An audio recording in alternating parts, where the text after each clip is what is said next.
Well, I leaned back and lost my mic. There we go. Okay. Hello, everybody, and welcome. Let me see. Do I have that? Yeah, I've got that turned off. Why is my? There we go. Good evening. Welcome. We're starting a new book tonight. What a great book and really exciting. I also, I was a little bit having a problem here. I had done a list of all of the reading that I think is essential for paragraphs or for chapters 1 and 2 of this book. We're talking about current events, things that you need to take into consideration. So I had a list of all my favorite books that I've read recently concerning chapters 1 and 2, the things that are being discussed, as well as some other articles that I thought you might find interesting. Unfortunately, I only have 2 plugs in my computer. So this plug over here is used for the microphone. This plug over here is used for the light. And I save all of my documents and lists and Word and everything else to a thumb drive. The thumb drive's in my hand, not in the computer. So when I tried to call it up, it automatically bumped my computer and said, I'm having problems. So I had to basically reboot my computer. Thank God. We aren't having the problems with YouTube this week that we had with last week. So do me a favor. Let me know. Can you hear me? Can you see me? Or was that a whole bunch of wild wind for no reason whatsoever? Scott Hummer, good evening. Utah Mike, tucked by V1. And I was just chatting with Sumi. She'll be here shortly. Thank you, Scott. Appreciate that. So it looks like right now we have 6 people on with 3 likes. That's fantastic. We're doing great. We're starting out fantastic. Gosh, let me tell you, this is so appropriate for what's going on today. It's unbelievable. I'm reading 2 other books at the same time, and this one I just can't put it down. The Attack. So Mr. Schlichter, Kurt Schlichter, what he did was he has all this information, kind of like basically what General Flynn has put together, kind of like what Sarah Adams has put together, kind of like what what's his name, the Special Forces Colonel. The name of his book is No One's Coming to Get You. I forget his name. But anyhow, they've all put out books basically about what their predictions are around an Muslim extremist jihadist type attack inside the United States. None of them are good. None of them predict anything good. This guy, he writes it in a different way. He writes it as a fictionalized form of nonfiction. So all the stuff that he is predicting, he is writing as if it's 5 years after the attack.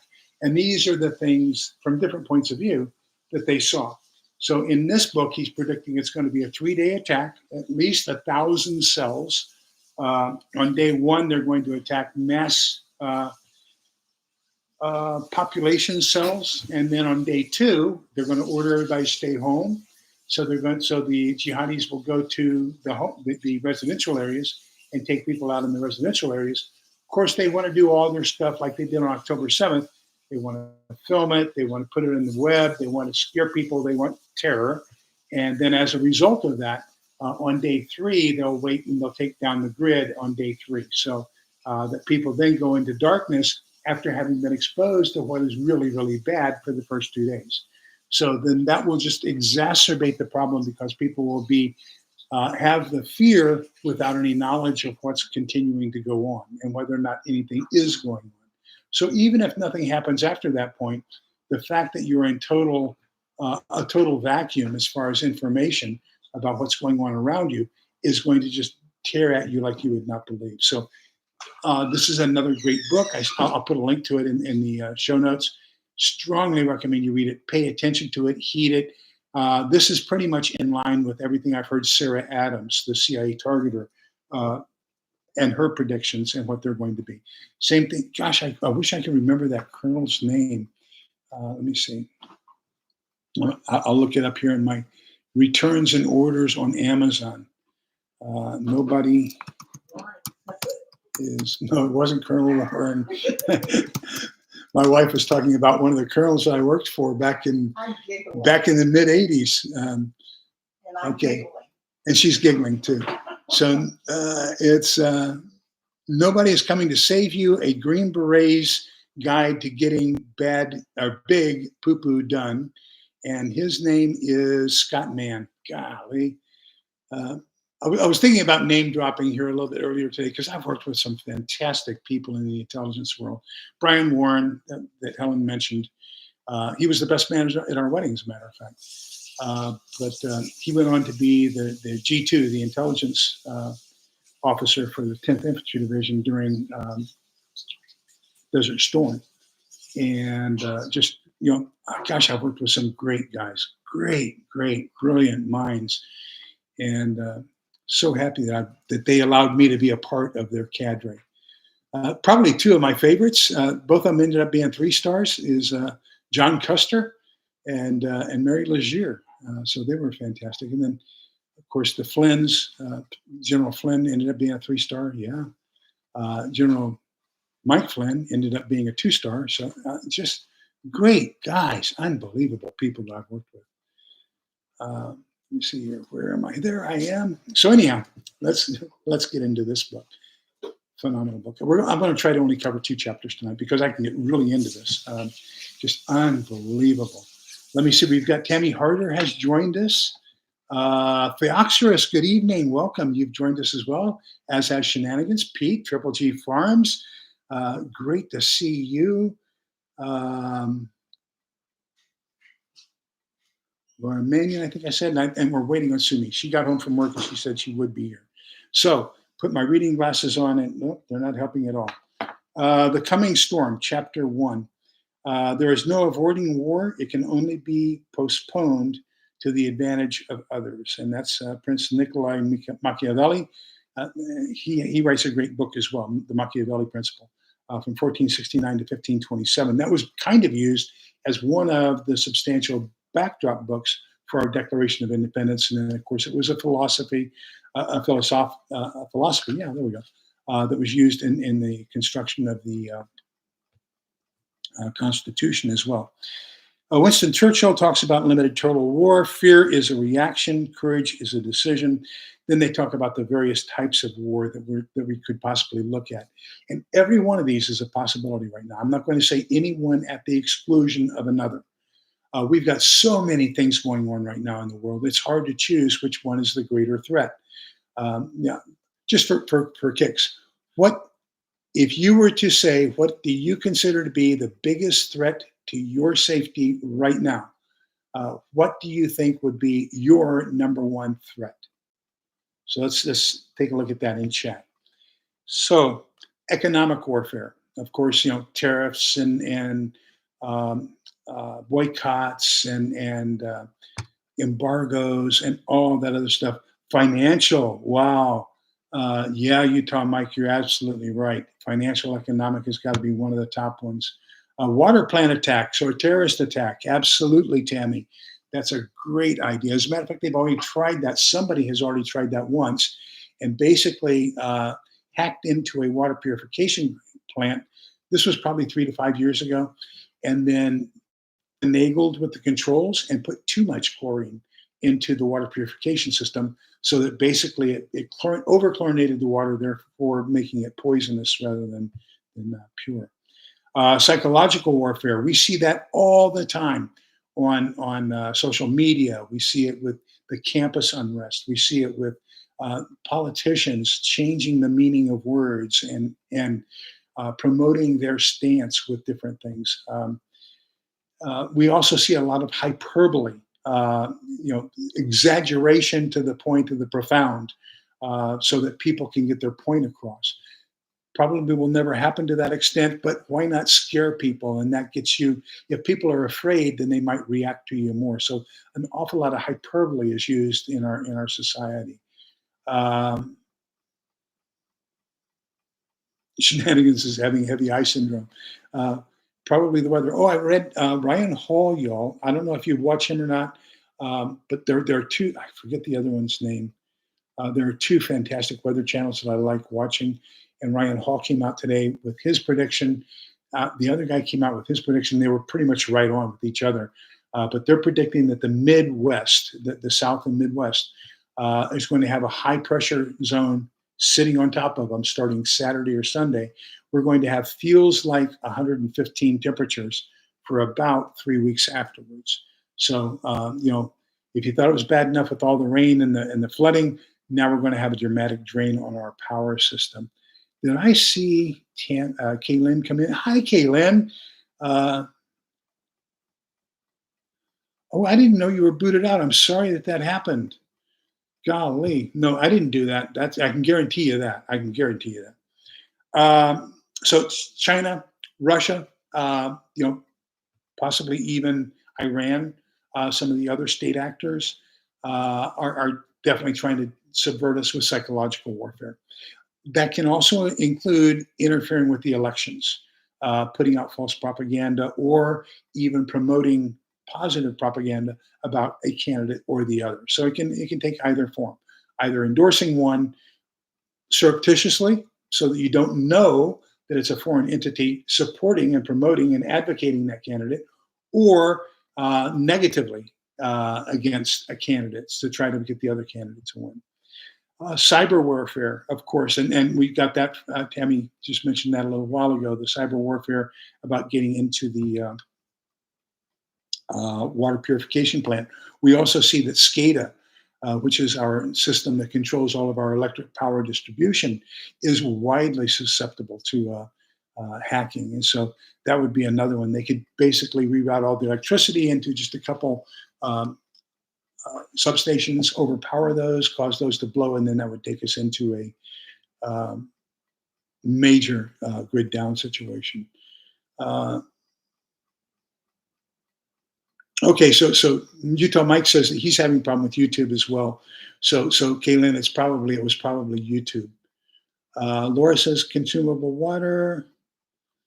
Let me see. Shenanigans lives under Newsom, and so I always forget. I think it's a she. Uh, is under the use of psychological warfare on a constant basis. Uh, Yoxer says, I heard the Democrats are back to blaming Russia for 2020. They really are not very bright. That's another one of those cyber warfares and psychological warfares. Another one would be a chemical and biological attack. And we're seeing more and more recently that is a very, shenanigans is a she. And I had a feeling. Every once in a while, even at my decrepit old age, I am correct every once in a while. So thank you for that reinforcement. Um, and one of our favorite she's too, by the way, shenanigans. Um, so chemical and biological warfare, COVID-19. There's still some questions about whether it was or wasn't.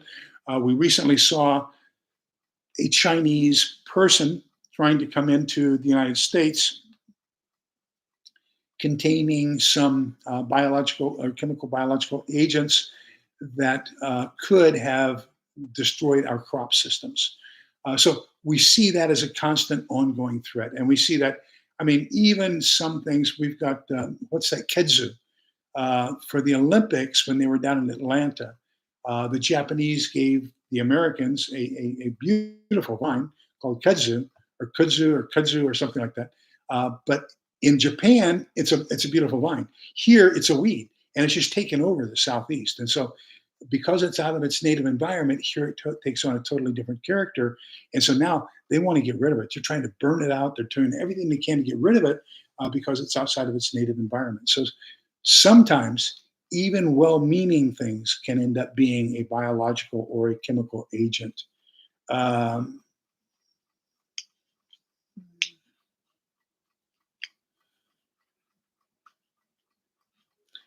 Kudzu. Okay, Peptide V1 saying kudzu is what it's called. And then, of course, gorillas in our midst. And so we've got several.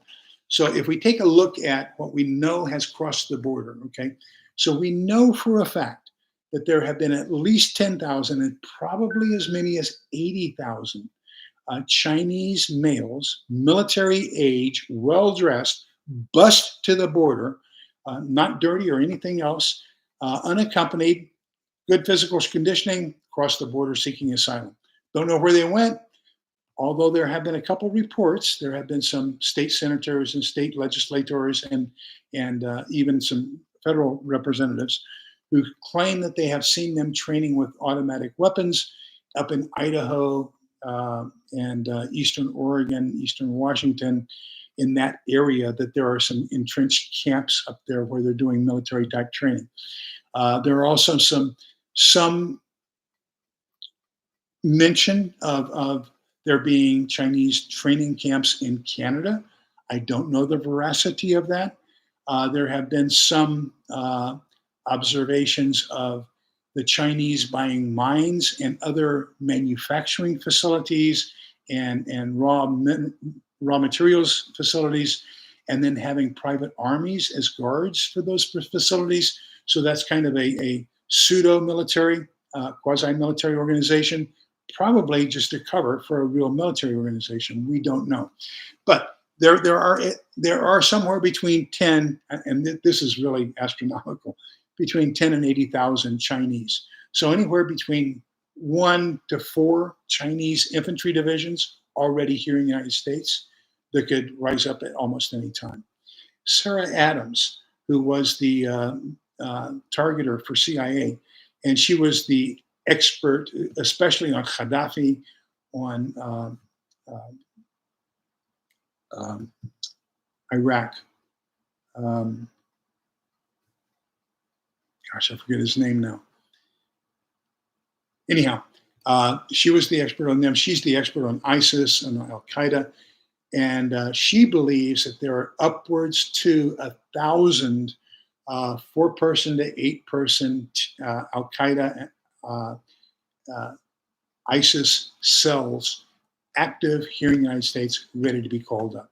So with her analysis and with Colonel Mann's analysis, as well as what we know has happened with the Chinese, that makes chapter 1 in this book, as far as terrorist activities coming to fruition, highly probable. It also reinforces everything that's said in this book. Okay, and this book says that October 7th was basically a precursor for what they want to accomplish inside the United States. That it's going to look like kindergarten compared to what they're going to do to us. So those are some of the major things we have to take a look at. The financial collapse. We've got all kinds of terrible weather things that are happening. We've had 7.2 earthquakes ad infinitum. We just had 2 in Alaska. There have been some down in New Zealand, southeast. Of course, it's the Ring of Fire.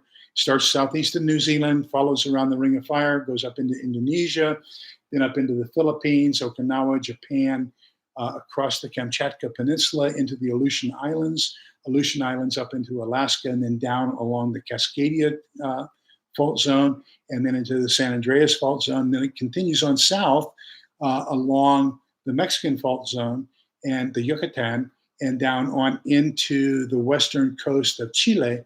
And it's just unbelievable. You can watch the thing go right around. It's unbelievable. We've had 7.2s. My daughter was woken up this morning in New Jersey. They had, I want to say it was a 1.7, 2 1.7s where she lives. And so she was woken up with 2 earthquakes in New Jersey this morning. So, I mean, it's crazy. General William Tecumseh Sherman said that war is hell, and you can't refine it and you can't improve it. One of the things I really like that Mr. Jones really advocates in this book is we have over-nicified, I don't know how to call it, war. When you take a look at what happened, let's go back as far as Abraham. Let's go far as back as Jacob crossing the Jordan River. Let's talk about the Israelis taking up the land of milk and honey, and the tribes that they fought against, and total annihilation. That was the standard back then. Remember that when the Assyrians conquered, you had Israel divided in half, right? So 10 tribes, well, actually 9 tribes, were in Israel. Then the 2 tribes down in the bottom were Judah and Benjamin. And then you had the Levites, were the priests in the temple. So the 9 tribes up top, they were wiped out, totally wiped out by the Assyrians. Okay, the Assyrians came in, killed them all, replace them with what they call the Samaritans, okay, or people they brought in to occupy that area. That's one of the reasons why the Jews, which comes from the term Judah, Judeans, from down south, don't get along with the Samaritans that well. It's because they were totally wiped out and replaced. Okay, there are some traces left around the world, but then so after the Assyrians, the Babylonians came in and conquered the Assyrians and wiped out all those people. They brought their own people in and kind of enhanced the Samaritans. And then they took the best in three different ways, the best of the Judeans and the Benjaminites, and moved them to Babylon. And then the Persians conquered the Babylonians, and that's when the Jews got to go back to Judea. And but that was all face-to-face combat. That was reach out, cut somebody, open them up, bash their head in. This was very physical war. You heard the screams, the moans, and everything else, and it was very animalistic. And as we became more and more chivalrous, that's the word I'm looking for, more and more chivalrous, we tried to purify the art of war, the art of killing another human being. We tried to make it a little bit more sacred, a little bit more sanctified, a little bit more holy, a little bit more bearable. But you know what? It's still death.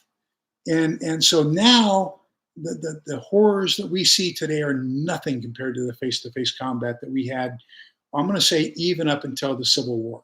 In the Civil War, we still hadn't merged that much away from the face-to-face combat that we had in previous wars. Because all you had a musket with a bayonet on top of it. You took one volley and then you charged. So war was not there.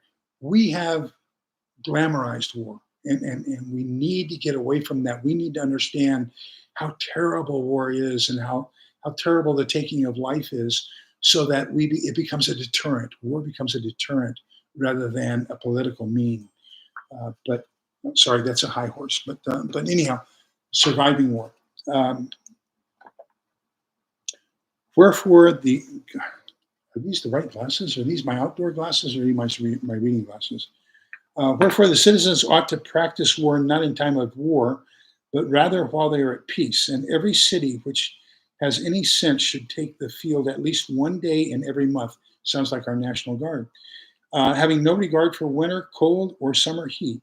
And they should go out in masses, including their wives and their children. Yeah, wives and children went with the soldiers back then. And they should have tournaments, initiating in as lively a manner as they can, and real battles. And this was Plato in 360 BC. Since most of us couldn't even handle the fuel rules and inconveniences during COVID-19 pandemic, it's difficult to imagine that those procedures not degenerating into civil disorder and chaos. In 1941, Americans turned to each other in the face of aggression, but now we seem more likely to turn on each other. And when we saw that, remember 9/11. On 9/11, the morning after 9/11, everybody was on the steps of the Capitol singing the song together. That afternoon, they were blaming each other. And that's just the way we are. We don't work well with each other. We don't listen to each other. We don't talk. We don't try to compromise. We just bash each other all the time. So basically, he says that you need to train, you need preparedness, and ultimately, you need to be able to resist and survive. And then survival organizations will inherently develop as that happens. Remember, one of the things, for those of you who have been with me for quite a while, I talk about the fact that we always, when we get into these discussions about survivalism, when we get into preparedness discussions, we have these assumptions in our own mind. And the assumptions are, number one, what this scenario is. So if my scenario is financial collapse and yours is nuclear warfare, then I'm going to place gold and silver or precious metals a lot higher on my valuable items list than you will. But you're also going to place CBRN, chemical, biological, radiological, and nuclear protective equipment, mask, suit, my Geiger counter, or a dosimeter. you're going to place a lot more value in those than I will as a financial collapse guy. So what we don't do quite often when we're discussing priorities of things and their values is we don't say, this is my scenario, this is what I'm preparing for. And that's why I perceive that this item is going to have more value. Now, there's another part to that equation. And the second part to that equation is we don't know where we are in the timeline. Okay. I'm going to tell you, if there is a 15 megaton bomb blow up over Austin right now, I will tell you my ammunition, my weapons, my gold, my silver, my cash, they're worthless. Okay. They are totally worthless. Geiger counter, dosimeter, potassium iodide tablets, they're going to have a lot higher value. Okay. Now, 3 weeks, 4 weeks down the road, if other people have survived, they're going to start looking for things. At that point in time, they're going to be looking for water. They're going to be looking for food. They're going to want to know, how do I take care of personal hygiene? They're going to say, I have a disease. Can you help me? Or I have an injury. Can you fix me? So those are going to become very important things as we get further into the timeline. Then people are going to say, I need something. Okay. But for those of you who think that, hey, I have this item I bought to barter. I have a Bic lighter. Man, oh man, I have this wonderful Bic lighter and I'm going to barter it for something. And then you say, well, what are you going to barter it for? Why didn't you buy that now? And then that Bic lighter becomes important. Somebody else needs it, but do they have what you need or want?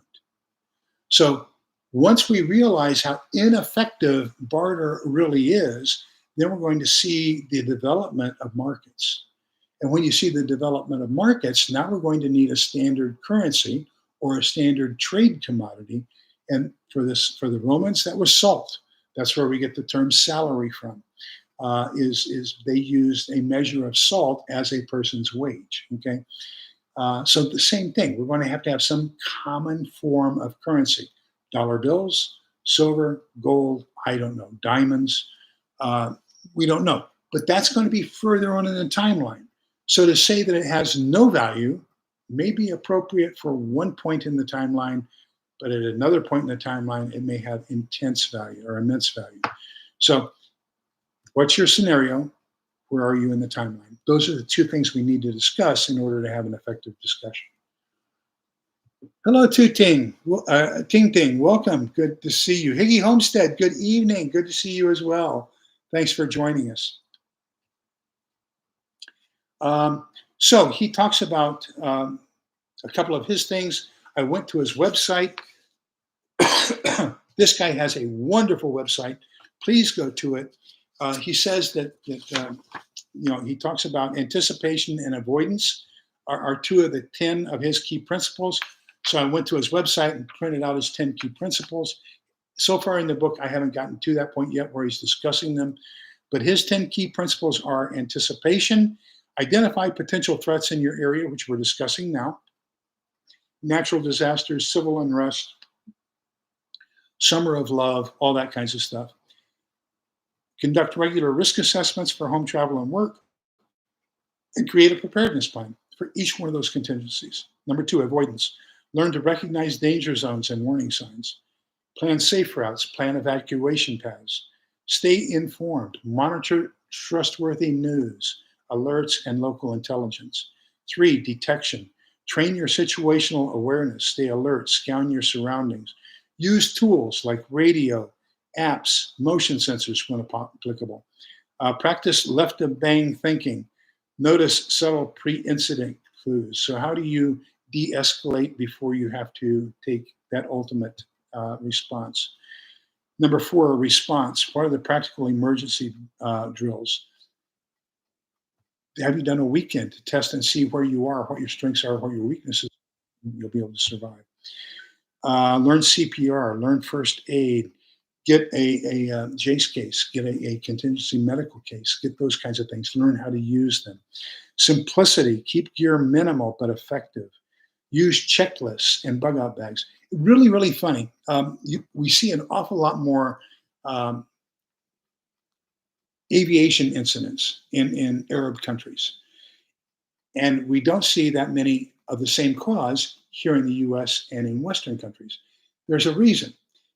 Here we have a pre-flight list that we a checklist. And so every pilot, co-pilot goes through this checklist to make sure that everything is correct before they even start the engines. And then when they start the engines all the way to run up, then they have a checklist as they're rolling down the runway. I mean, we use checklists like you would not believe. I have one here. And then in the Arab world, that is an insult to your knowledge. And so, and I found this out training Arab soldiers and doing things. They're expected to memorize it. So what happens if you memorize it, but you memorize it wrong or you leave out a step? Then that's where you have the mistakes happen. So, we don't see a checklist as an affront to our intelligence, whereas in some of the Arab cultures that I've dealt with, they do. So whenever possible, just use a simple checklist. That's going to be fantastic. Yes, Iggy Homestead, antibiotics are going to be so important, especially. I think we have things taken care of here in my house. We know what we're going to do as far as sanitation and disposal of human waste and everything else. As a matter of fact, Helen it just came. It just arrived. I ordered a second one. So it just came.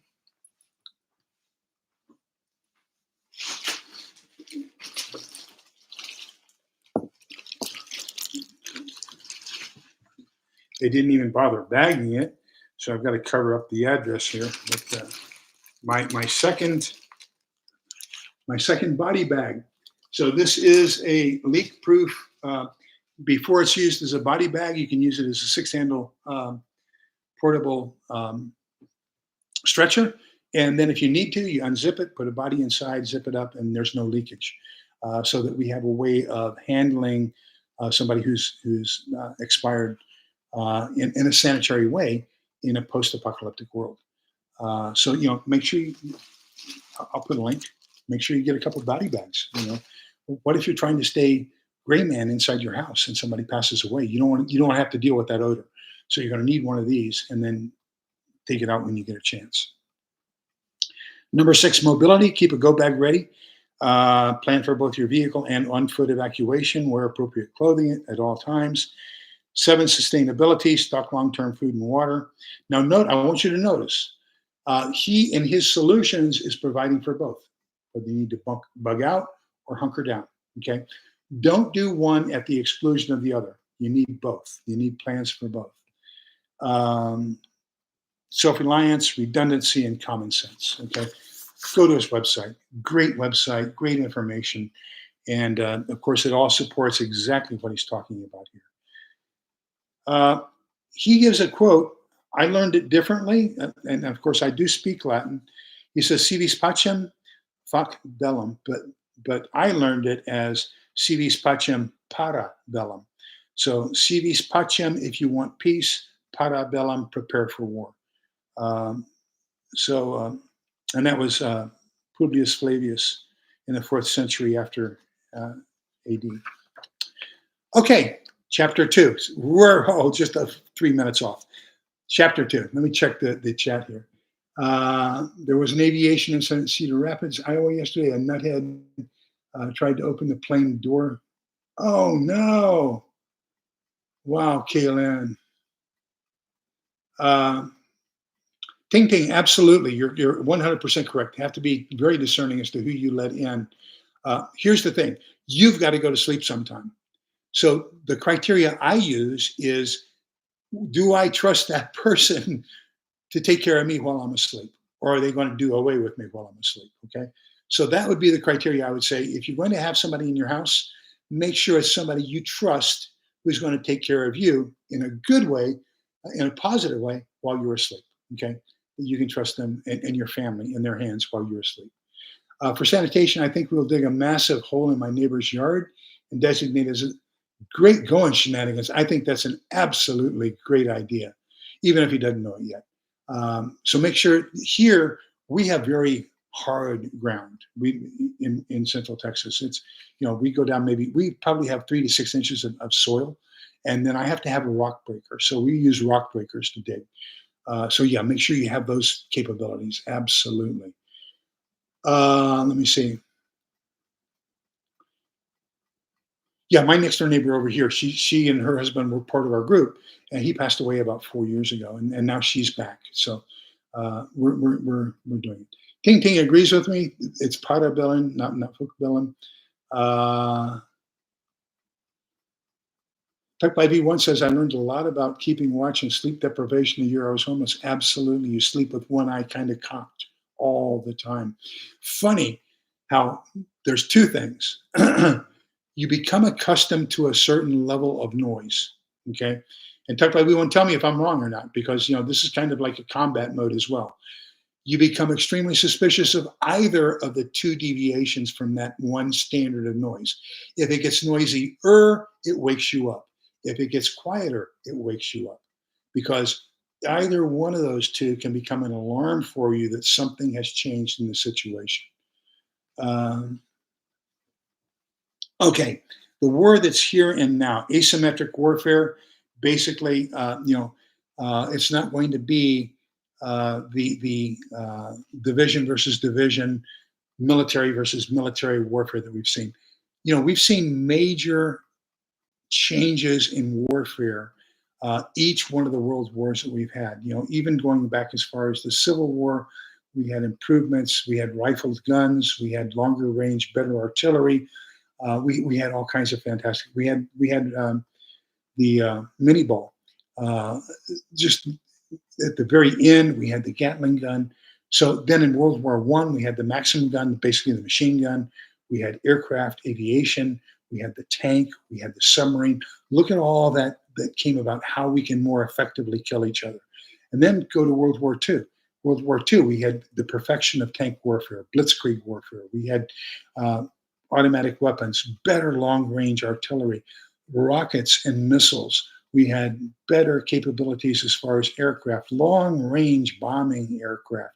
And then, of course, the nuclear warfare that we ended up with.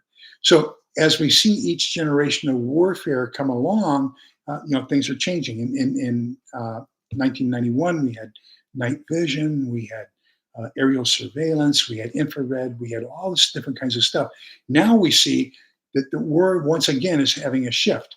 And we're seeing it away from armored vehicles, the Bojovaja Machina Pechotna, the BMP, the BM-21 Grad, the BM-27. What's the code name for the BM-27? Uragan, BM-27 Uragan, BM-21 Grad. But anyhow, we see these changes in basically now we've got semi-ballistic missiles, we've got tactical missiles that right on the borderline between tactical and ballistic. We see drone warfare like you would not believe. We see cruise missiles. We've just recently deployed what was that? The mother of all bombs, the one that took out the uranium enrichment centers. And take a look at how destructive we are becoming even more so now. But as these refinements happen, that kinetic warfare of soldier versus soldier becomes highly ineffective. So what we see is probably what we saw on October 7th, and mass terrorist event is going to be even more common as we move forward into the 21st century. He talks here about the first of his 10 principles, anticipate, and the second one is be aware. That's that list I printed out. Go to his website, fantastic website. And it's Live Free USA is the name of his website. Cyber warfare, he talks about again. Narrative warfare. During the Vietnam War, the communists managed to sell the idea that America was the aggressor and was committing atrocities. We were winning the war. The Vietnamese were willing to negotiate. They were willing to capitulate. And then all of a sudden we had the Tet Offensive. And that's when news changed. Believe me, I remember when we could listen to the news and it wasn't as biased as it is today. Cronkite, David Cronkite gave, David Cronkite? No, Walter Cronkite. Walter Cronkite gave us the news with very little interpretation. He just gave us the facts. And then it was up to us to interpret that.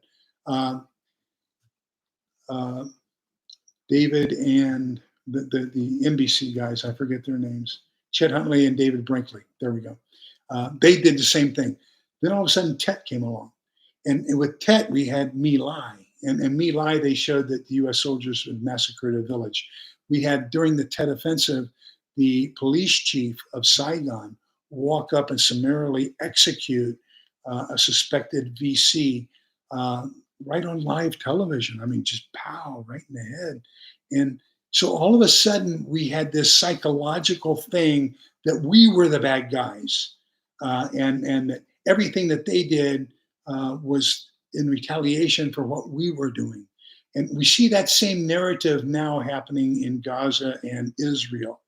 And so that's that psychological warfare of trying to convince the people who are defending themselves are doing it wrong, and so they turn the people's support against the popular thing, which is the right thing to do.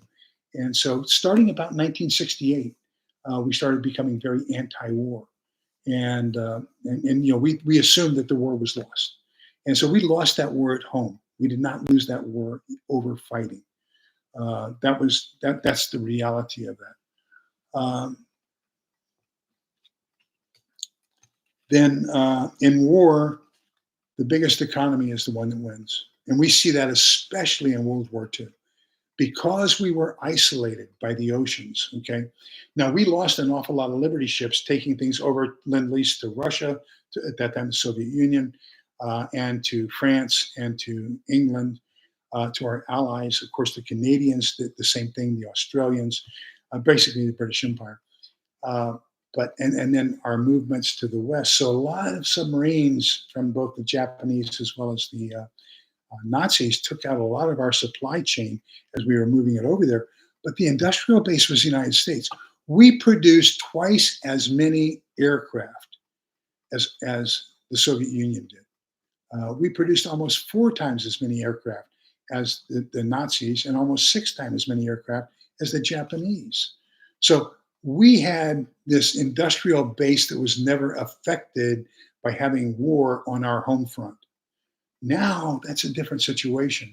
Vast majority of our stuff is manufactured overseas. We don't manufacture it here.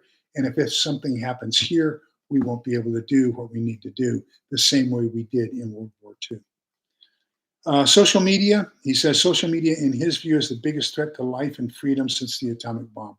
I wholeheartedly agree. How many people see something on social media and automatically take it as an absolute truth without even investigating it any further? I like to do my own research before I share something. It's getting to the point, as I get more and more, I'm working on a facilitator. I'm becoming certified in a facilitator, a training program by the Jesuits called Lord Teach Me to Pray. As I get deeper and deeper into that, I'm realizing that I'm having a negative effect on my fellow man by some of the things that I post on Facebook and forward on Facebook. So you're probably going to see a lot less forwarding of stuff. I may comment, I may put an emoji that says I support it or I don't, but you're going to see a lot less sharing of me on Facebook and on Twitter and here on this channel, simply because I don't want to be a negative influence. And even though I 99% of the time investigate what I'm supporting and advocating and forwarding, I still don't want to have that responsibility. So we'll kind of close this with 2 more thoughts. The next one is criminal gangs. In this book, he talks about how they use the college protests, about how they use the Norteños and the Saldeños and the Crips and the Bloods and some of the other illegal groups, gangs, to support the overall endeavor for their jihad here in the United States. And part of that is just having college students call in fake 911. So if there's something happening over here, but you've got a college student saying they're attacking my dorm, and having, instead of 2 police cars go over here to respond to this terrorist event, you've got 1 car coming over here and another coming to a fake event over here at a college dorm, then you've just basically improved the capacity of the terrorists to accomplish what they want to do. So we see that there's going to be a lot of our own people working against us simply because they believe some of the things that they see on social media and have a thing against whatever. They want to take it down. Um, so please be aware of that. Please be cautious of that and help people to find the truth. What I'm doing is I have found out that Paul Simon, great philosopher, uh, in 1968, he had a number one song and it was called The Boxer. And at the last two lines of the first stanza of The Boxer is, man hears what he wants to hear and disregards the rest. I could show you all kinds of things. I can show you facts. I can show you um, reasoning. But if it's not in line with what you want to hear, you won't believe it. So I've given up on trying to convince people of anything. The only thing I do is I will show you stuff and I'll let you make up your own mind. You know, yes, that's for me. No, that's not for me. And that's just the way it's going to be. I can't. I don't want to have the responsibility of turning somebody one way or the other. Okay, I'll provide you with facts, but you've got to make up your own. You got to do your own research and make up your own mind. Okay, whoops. That's why is that? I don't know why my reading glasses are not working tonight. The wise prepper or survivalist should anticipate the impact of his age of total war and be aware of how everything they see, hear, buy, or use is impacted by it. We all live in a combat zone, and you are both victim and combatant. While this stage of the war is less violent and obviously destructive as traditional symmetric warfare, it still destroys lives. It creates misery and inhibits progress and freedom. Moreover, there is no way to de escalate this conflict short of surrender and compliance with aggressive authoritarians. Escalation towards actual military combat is already underway and will accelerate. Whether the combat will spread to our streets and fields or even initiate nuclear conflicts remains to be seen. We can only prepare for the worst and hope for anything that is not the worst. This guy is really smart. I tell you what, I really like what he's saying. I like how he's saying it. I think you need a copy of the book. I think you need to read it. And Little Known Prepper, no, my Facebook account is not under Cold War Prepper. It's under my personal name. So um, I probably should open a Cold War Prepper account. Um, yeah, that might be the right thing to do. And then I could promote this a lot more. Yeah, I got kicked off of Facebook too. Shenanigans, and I think Fioxerus and Tuck by V1 said it. I got kicked off of X, but gosh, it is what it is. Okay. Um, Fantastic book. I am really enjoying this book. I'm also really enjoying this book. This book makes you think. So I've got both of them going at the same time. Of course, don't forget that a week from Thursday, we're going to be talking about this book, Franklin Horton's first book, Locker 9. Not that I like any notes or anything in it so far, but this is the story of a young lady, a college student who is away at college. Her father is a prepper. He gets a storage unit and has everything necessary for her to escape the college area and make her way back home should SHTF happen. So so great list of things that are there in case you're planning on bugging out. A lot of great incidents. Let me tell you that I think it was this book. Yeah, I am 90% certain it's this book. I'm rereading it, but where there's a motorcycle accident. And so the inability to have debridement equipment, a good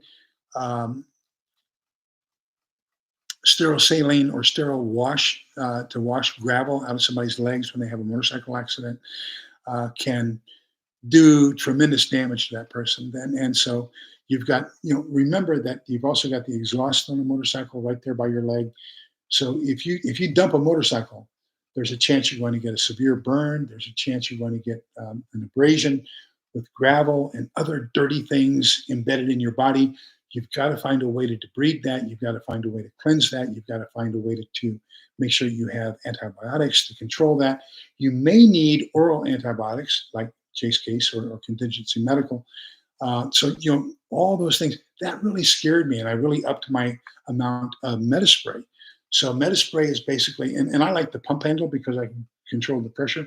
I now probably have 24 bottles of sterile spray solution so that I can wash wounds because of reading this book. Okay. So that's going to be the last Thursday of this month. And so make sure that you read it. We will be doing a drawing that evening. And Mr. Horton has said that he will provide us with an autographed copy mailed to the winner who is there on that evening, on Thursday evening, live with us. We'll have that drawing and we'll collect your mailing address and he will send you an autographed copy. I also want to, there's another channel. I'll put it in the show notes. I forget the name of it right now. If you'll remember, we've done a couple books with John Grammer. And his books take place in the Salt Lake City Valley area. And he and his wife have come up with a YouTube channel. So far, they've done 2 videos on nuclear warfare and how to survive it. He's doing a great job. He's only got 67 followers right now. Do me a favor. Once I put his link in the show notes, do me a favor, go follow him, give him some support. Fantastic author. He and his wife are doing an awful lot to try to help the community, and I greatly appreciate what they're doing. So I think that's it. We're pretty close. Let me check on the chat here, and we'll see. Shenanigans is on the Facebook most wanted list. I probably was too. Kaylin's going fishing. Yay. Let me see. Ting Ting, love all of you. Please have a good day and see you on Wednesday. Take care, Ting Ting. Let me see. Y'all would be proud of me. This is from Shenanigans. I am honing in on my skills. I know the very basics of a feeding tube and now how to do a tracheotomy. That's fantastic. So one of the things that changed in the Army after I retired was they teach everybody in basic training now how to put in an IV. So we do carry liquids now into combat, and every soldier can give an IV to another soldier to replace fluids in a combat situation, which is phenomenal. I mean, what an improvement over what we had when I was starting in the Vietnam era. So anything you can do first aid wise, yes, do it. The best first aid class I have ever taken was one that was called Stop the Bleed. So if you see Stop the Bleed, make sure you get that class.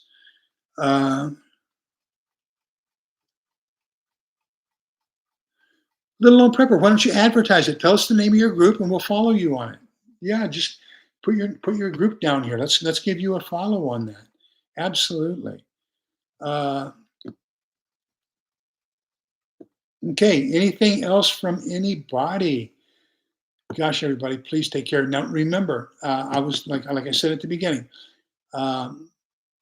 Max Velocity is the other weather channel that I watch. So Max Velocity and Ryan Hall Y'all are both saying that we've got a high pressure zone that's coming in over the Midwest and South.